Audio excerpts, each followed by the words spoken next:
And so I've done enough policy work where you spend almost all your time working with, the legislative assistants and so forth. You get one meeting with the actual legislator, and that's to, you know, basically vibe check each other and take a photo. Hmm. Or as a boss once said, smell each other's butts, Yeah. which Oh, is basically what we're doing in a more polite way. well, Yeah, yeah, and reading the news. Dogs are Yeah. excellent at reading the news through their noses. So I don't know how we got on this, but we might be less so.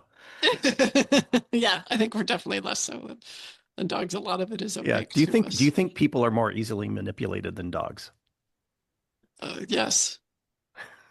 That was too easy of a question. That's too good. That's a good question. I'm not sure. I have to think about the answer.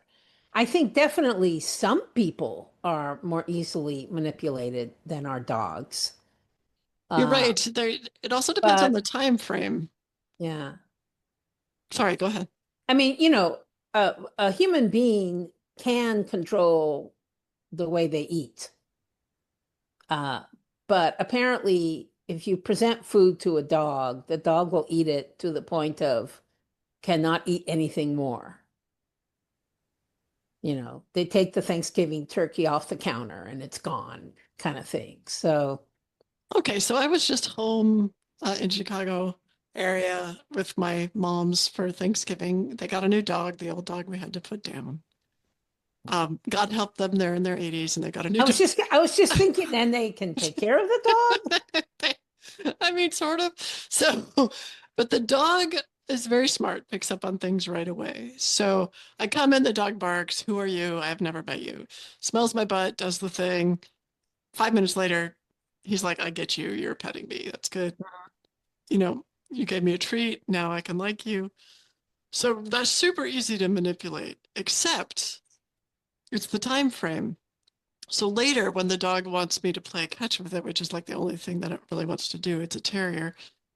Uh, I don't want to do that. And so it drops the little plastic bone in my lap, and I'm like, that's not my thing. And then it goes, picks it up, and then comes back and drops it again. And I'm like, no, I get what you're saying, but it's not my thing.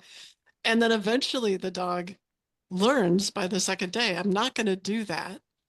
And I'm also not the one who feeds at dinner. That's my mom. So now it has way less interest in me. So it only took like maybe 48 hours to be like, oh, I get it. You take me for walks. That's what you do. Everything else, you're useless for. Now I feel like humans have so much more impact of intermittent reinforcement. Like I think they don't get it for a long time. We humans don't get it for a long time when someone's not going to be the right person to meet this particular need. Like, I think it takes us a long time compared to Oh, dogs. I yeah. think dogs are much more efficient that way. So I feel like that makes humans more easy to manipulate during the time when they haven't figured it out yet. Not that I want to manipulate humans, but I'm just saying. I don't know, Well, Eric. that makes me think of the what was that company that was selling protection against being hacked? Life, something, Oh, life Lock. line, case, life lock. LifeLock, something like that. And Yeah. I remember when I was watching the commercials, I was going, "You're really selling something that's not necessary, but you're just counting on how much revenue you can get."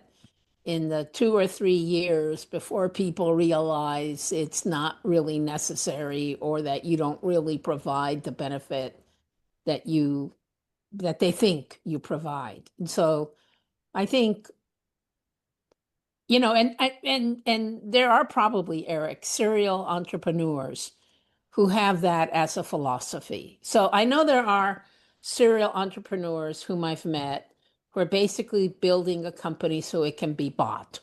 They're Hmm. just trying to create as quickly as possible, and correct me if I'm wrong, an asset that will be attractive to a bigger company, and they cash in and then they move on. But I also think there are some serial entrepreneurs who know they've identified a short-term need. They're like momentum investors.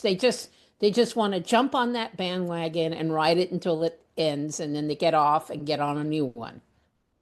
Oh yeah, I mean, and I've seen a number of entrepreneurs that will. It's the same entrepreneur that every 2 or 3 years, when there's a new trend cycle for, what's the hot new company, like, oh, now I have a company doing this, now I have a company doing that, now I have a company doing the other, and you hit Right. a point very quickly. When you do ecosystem work for a decade or more, you see these patterns, and you're like, okay, well, these are the people who, you know, I wouldn't I wouldn't view them as trustworthy relative to this because this is a pattern that repeats itself over and over. But they're also really good. So if it's the first time you're meeting them, you have no clue that you're Mm-hmm. being hoodwinked to a certain extent relative to it. And the thing is, I don't even know that they think of what they're doing as malicious in any way. They just see, oh, this is where things are moving. Let me hop on this and see if I can succeed with it. And there's Right. probably some kernel of great idea underneath it, but I think what I see is that they generally probably lack the same degree of conviction to get over the hump.